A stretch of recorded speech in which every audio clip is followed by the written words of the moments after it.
Olá, meus amores!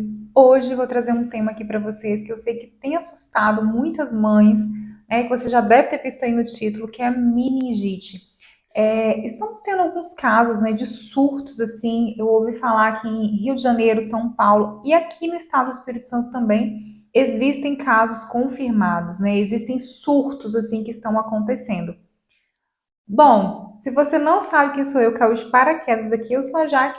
Nesse canal nós falamos, além de maternidade, também coisas pertinentes do dia a dia feminino. Então se inscreva aqui no canal para você acompanhar sempre os conteúdos que nós postamos aqui semanalmente. Bom, sem mais delongas, né, vamos para o vídeo. Primeiro, para você entender o que é a meningite, é importante você saber que é uma inflamação das meninges. E meninges são aquela camada que reveste ali o cérebro, evitando o impacto ali entre crânio e cérebro. Quando existe a inflamação dessa membrana, é dado o nome de meningite. Essa inflamação ela pode vir a partir de vírus, bactérias e fungos. Então, são várias coisas que podem causar a meningite. A primeira coisa que você precisa saber sobre prevenção é que você precisa sempre trabalhar a imunidade do seu filho, a sua imunidade, porque não estamos falando de uma doença apenas de infância. A meningite pode atingir pessoas de todas as idades, mas esses surtos que estão ocorrendo são em crianças. A nossa preocupação maior sempre é com os pequenos, né? Então é muito importante você trabalhar a imunidade dessa criança com uma boa alimentação, né? Uma suplementação de vitaminas se for necessário e vacinação. Mas vamos falar um pouquinho mais de vacinação mais para o final desse vídeo. Como é feita a transmissão da meningite? Bom, a transmissão da meningite ela é feita como da gripe, como de vírus que a gente tem aí mais contato. Então é a criança com a mãozinha infectada, coloca no olho, na boca, nariz e tudo isso pode levar a uma infecção por meningite. Então, para você prevenir, é importante você ensinar essa criança sobre higiene, sobre lavar bem as mãos, não compartilhar talheres quando estiver na escola, não beber água no copo do coleguinha, na garrafa. Então é importante você fazer essa conscientização na criança, ensinar em casa, para que quando ela estiver num ambiente mais coletivo, né, um ambiente mais social, ela conseguir se comportar de uma forma a prevenir. Lembrando que, gente, criança, né, é sempre muito difícil a gente conseguir controlar isso. As crianças, principalmente as menorzinhas, elas não têm muito essa consciência de higiene e tudo mais. Então a gente tem sempre que estar ali ensinando, buscando. Quando você estiver no shopping com essa criança, onde ela pode colocar a mão em locais que são de uso assim coletivo, lembre-se sempre de ter um álcool em gel, de higienizar as mãos dessa criança e para que isso também comece a ser corriqueiro para ela, para que ela comece a entender o quanto isso é necessário. Então vamos lá, sintomas. Quando eu devo desconfiar, né, que eu preciso estar levando meu filho para o médico, os sintomas eles são bem parecidos, né, com os quadros virais mesmo, com as viroses que a gente tem costume aí de passar, né, com os nossos filhos. É uma dor de cabeça, vômito, dores pelo corpo, manchas avermelhadas, né? É importante a gente entender também que se for um bebê que ainda não fala, ou mesmo uma criança que tem algum comprometimento neurológico que ainda não fala, ela não vai saber falar para você que ela está com dor no corpo, que ela está com dor de cabeça, mas ela vai ter um choro ali incessante, um choro meio que inconsolável, uma irritabilidade muito grande. Então é bom você observar essa criança. Agora tem um sintoma que ele é um sintoma que é para você realmente correr para um hospital, você procurar um pronto atendimento, que é a rigidez, né? Que é a dificuldade de mexer o pescoço. O que você vai fazer? Faça sua criança, peça sua criança para tocar com o queixo no peito. E se for um bebezinho pequeno, você mesmo tenta fazer. Se você perceber que há uma rigidez na nuca, que há uma resistência dessa parte que você não consegue tocar com o queixo do seu bebezinho no peito dele, aí você tem que correr imediatamente para o hospital. Porque pode ser que essa criança está desenvolvendo um caso um pouco mais grave. E, gente, é muito sério. A meningite, quando ela chega num estágio grave, quando você desenvolve a forma grave, o quadro ele pode agravar muito rapidamente. Então, assim, questão de 24 horas, a criança pode começar a apresentar os sintomas e pode evoluir até mesmo para óbito. Então, é uma doença muito perigosa, uma doença muito séria, que tem que ser levada muito a sério, né? Mas, em muitos casos, tá? O tratamento ele é para uma virose normal. Você trata apenas os sintomas, né? Se tiver vômito, você trata o vômito, febre. Então, ela tem a condição grave, mas a maioria das crianças desenvolve a forma não tão grave, que é tratada apenas para conter os sintomas. Mas o máximo que a gente puder ficar longe, né, do vírus, a gente prefere. Não vamos nos testar, não vamos ver como que vai ser. Bom, quando eu falo que é uma doença muito perigosa, é pelo seguinte: ela pode evoluir para óbito muito rapidamente, lembrando que a gente está falando de uma parte nobre muito importante, né? Que é o cérebro. Então, uma infecção que ela está ali na membrana, que ela está ali nas meninges, ela pode atingir diretamente o cérebro. Atingindo o cérebro, ela pode fazer essa criança evoluir para óbito. Ela pode trazer sequelas graves, como paralisia cerebral e amputação de membros. Por que amputação de membros? A meningite ela pode causar um quadro de isquemia nos membros periféricos, né? Então, dedos das mãos, dos pés, os próprios pés e mãos, então isso pode acontecer. E além do que a gente está falando de cérebro, né?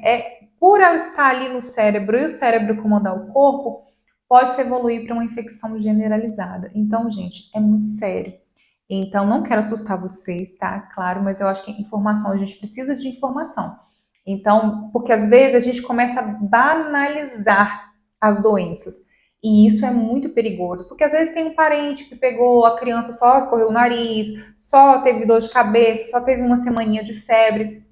Então a gente começa a achar que é só aquilo ali. E a gente nunca sabe qual vai ser a reação do nosso corpo. Por exemplo, a gente está dentro de uma pandemia. Eu não vou falar aqui o nome da doença, porque pode ser, né, que o YouTube ainda está bloqueando algumas coisas. Mas quantas pessoas você conhece que acabaram evoluindo para óbito em decorrência dessa doença? E muitas vezes, quando a gente começava a ver alguns relatos de que poderia ser uma gripe, que seria só uma doença leve, muitas pessoas próximas pegaram e não evoluíram para caso grave, então todo mundo achou que seria assim lindo com todo mundo, mas nem todo mundo conseguiu ficar só na forma leve. Então a mesma coisa é a meningite, é uma doença altamente perigosa. Pode ser que você desenvolva, o seu filho desenvolva os sintomas leves e não aconteça nada, talvez você nem perceba que seu filho se infectou, mas é importante você entender que nem todo mundo vai ter essa sorte, né? Vai desenvolver esse quadro leve. E quando eu falo sobre isso, aí vem o pulo do gato. Bota o pulinho do gato para nós aí, Adriano.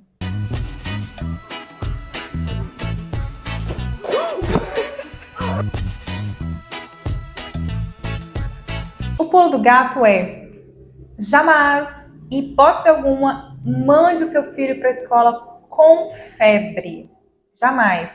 Então, se você medicou essa criança, pode ser que a febre passou, mas não mande, porque febre é sempre o sintoma de alguma outra doença e pode ser uma doença viral. Muitas vezes, no seu filho vai ser só uma febre, mas um coleguinha dele que entra em contato com ele, que pega esse vírus, ele pode desenvolver uma doença grave. Então, assim, nós temos que pensar em nós, mas também temos que pensar no nosso próximo, né? Naquela mãe, naquela criança. Então, gente, isso é proibido. Não mande de forma nenhuma. Trate essa criança em casa.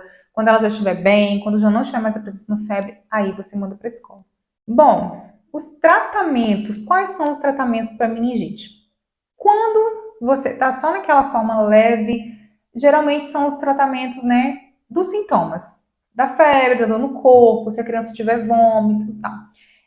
Quando chega ao ponto de precisar ser hospitalizada, geralmente eles fazem uma punção lombar, né? Pega um pouco desse líquor ali para poder verificar, né, se são bactérias, se são vírus, como que está a situação.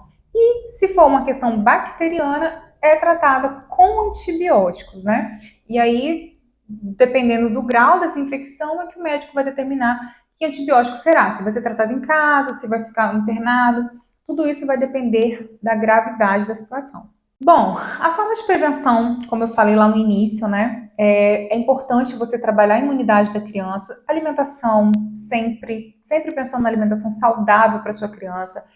Besteiras, coisas que a criança gosta, tem que ser exceção, não pode ser regra, você tem que dar de vez em quando, né? Não sou terrorista, não acho que a criança não pode comer isso, não pode comer aquilo, mas isso não tem que fazer parte do dia a dia do seu filho. Dia a dia, comida de verdade. De vez em quando, um docinho, coisa e tal. Eu sei que tem crianças que são bem seletivas, mas é muito importante a gente trabalhar essa coisa da alimentação saudável. E, gente, vacina. Vacina está disponível e não está sendo procurado. Aqui mesmo no nosso município, no nosso estado, tem se falado muito sobre isso, sobre a demora dos pais de levarem os filhos para vacinar. Eu acredito que isso é reflexo da pandemia, onde muitos postos ficaram fechados, muita coisa atrasou porque não estava funcionando, né? Mas agora a situação está melhorando, então é importante você voltar a vacinar o seu filho se você parou. Pega o cartão dessa criança, vai até um postinho mais próximo, né? Boa parte dessas vacinas elas são disponibilizadas pelo SUS. Dentro desse quadro, tem vacinas que são importantíssimas, né? Que elas têm essa cobertura para meningite, que é a tetravalente, que eu acho que é a que tem no SUS. Eu acho que a do particular é a penta, que aí são 5 vírus, né? Tem a pneumo 10, que ela é gratuita e está no calendário do SUS, e tem a meningocócica A ou B, que eu não me lembro qual das duas que tá, mas essas 3 vacinas, elas têm cobertura assim pelo SUS, você pode ir, você pode procurar.